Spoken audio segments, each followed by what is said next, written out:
I bet you didn't expect to see me here on a Monday, did you? Well, this week it's my birthday, tomorrow to be precise, and as I'll be turning 42, and 42 is the answer of course to life, the universe and everything, I thought it would be great if we had a video every single day this week to celebrate. And this is day one, and we start of course with a flat earth lesson.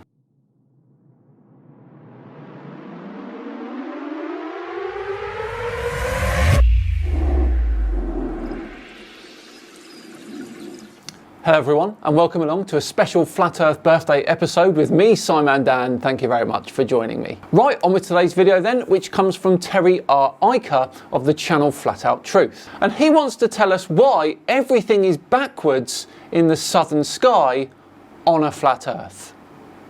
This should be good. Away we go. Good evening, everyone. I've been getting a couple questions here lately about the Northern Hemisphere sky and the Southern Hemisphere sky. And a couple of those questions are this. If the Earth is flat, then when you look at the moon in the Northern Hemisphere, why is it upside down when you look at the moon from the Southern Hemisphere? A fantastic question indeed, and one in which I've asked many times. Of course, we know the answer, don't we? Depending on where you are on the planet, your perspective changes when you look into the night sky. In the Northern Hemisphere, your head is pointed up in an opposite direction relative to the ground compared to someone in the Southern Hemisphere. And I think the other question was the Belt of Orion, that when you look at the Belt of Orion from the Northern Hemisphere, why is it upside down when you look at it from the Southern Hemisphere? And they seem to think that that's only possible on a sphere. Well, it certainly isn't possible on a flat Earth, my friend. And of course, the reasons for Orion are the same as for the moon. Perspective. So, what I'm going to be demonstrating to you tonight is how that is possible on a flat Earth. It's not. First of all, the first thing I got to get straight is hemisphere stands for half of a sphere. So that's just another word that they made up to fit their heliocentric model of the spinning ball. Well, that's one of the worst arguments I've ever heard in my life. You are not happy with the use of the word hemisphere. Yet I hear flat earthers say all the time it's called an airplane because it flies over the plane. Also, you don't seem to have an issue with the word atmosphere. It's truly just the northern sky and the southern sky. Okay, now let's get to the point. Yes, please do, after that absolutely pointless interjection. Here I have did a rough drawing of the Belt of Orion, and on each side of the paper I've wrote north on one side and I've wrote south on the other side. Okay? Right, well, that does work for the exact moment you're referring to in your drawing. The issue is, in your model, the stars are so much closer to flat Earth than they are in reality. So as soon as you move away from that location, as in your drawing, everything changes. Your theory would no longer work as the constellation would look drastically different. Now, on another piece of paper, I have done the same thing with the moon, as you can see here. I've written the north on one side of the moon, and I've written south on the other side of it. This doesn't even work at all. This simple diagram here shows how that would never work, because depending on your location, you would see an entirely different moon.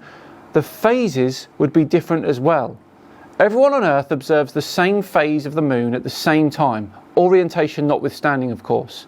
If you were directly under it, you would see a different phase than everyone else. There is no way you can make this work on a flat Earth model. Now, we're going to use the center of the kitchen floor of the cabin here. Now, as you can see, it's not a sphere, it's a flat tile floor, and it's going to represent our flat Earth. Over here, this chair is the Northern Hemisphere. Over here, this chair is the Southern Hemisphere.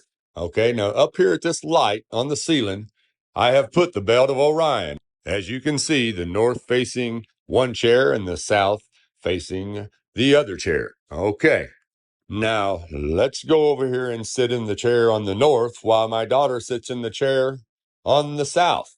Okay, now let's look up at the sky and let's zoom in on the Belt of Orion. Now, this is what the Belt of Orion would look like from the so-called Northern Hemisphere. That's great. Thanks for this. I think we can see where this is going, can't we? All right. Now let's pan back out. Now we're going to switch places with my daughter and go over here and see what she sees from the Southern Hemisphere. Let me get zoomed in here. And there you have it. Well, wouldn't you know? At the moment, you're describing an actual phenomena that we see here on the globe. Well done. Now the belt of Orion is upside down. And all I did was walk from one side of the flat floor to the other side of the flat floor. Well, that's all well and good, isn't it? But just a quick question. Why can't you see the constellation of Orion at night time in the Southern Hemisphere during the months of May to July? There's a bloody big planet in the way. That's why. And just so you know, I'm not doing any camera tricks here. Let me get up and go back and forth to show you. There's one side, the south side I was sitting on. All right. Now, let's go over here to the north side. And as you can see, the belt of Orion is totally upside down from one side to the other. And all you're simply doing is going from one side of the room to the other. Now let's do the same thing with the moon.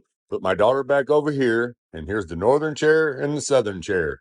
And up here, I have put the moon. As you can see, the north is facing one chair, and the south is facing the other chair.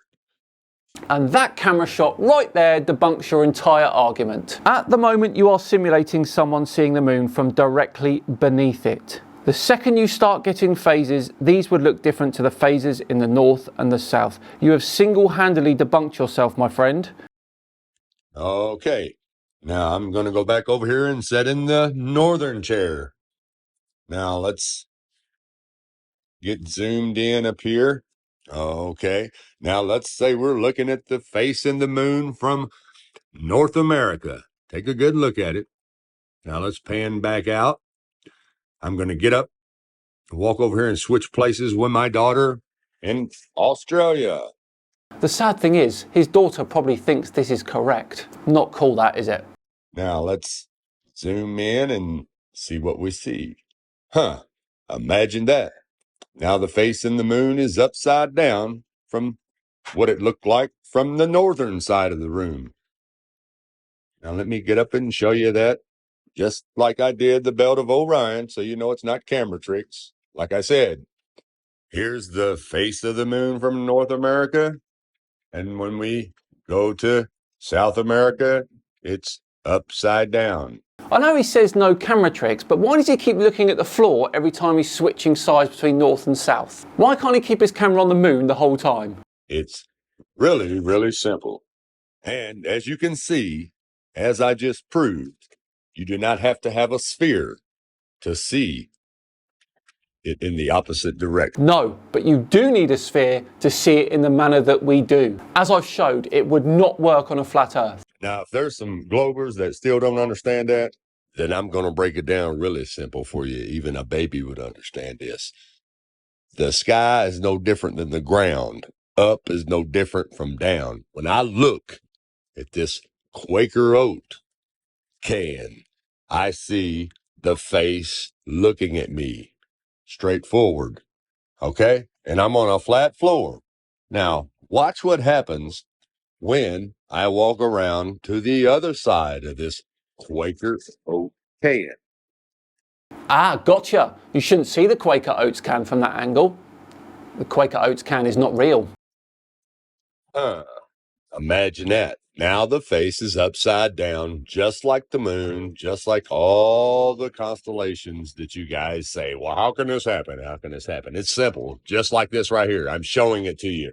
I stand on one side, I see it from one perspective. I go to the other side of it, I see it from the upside down perspective.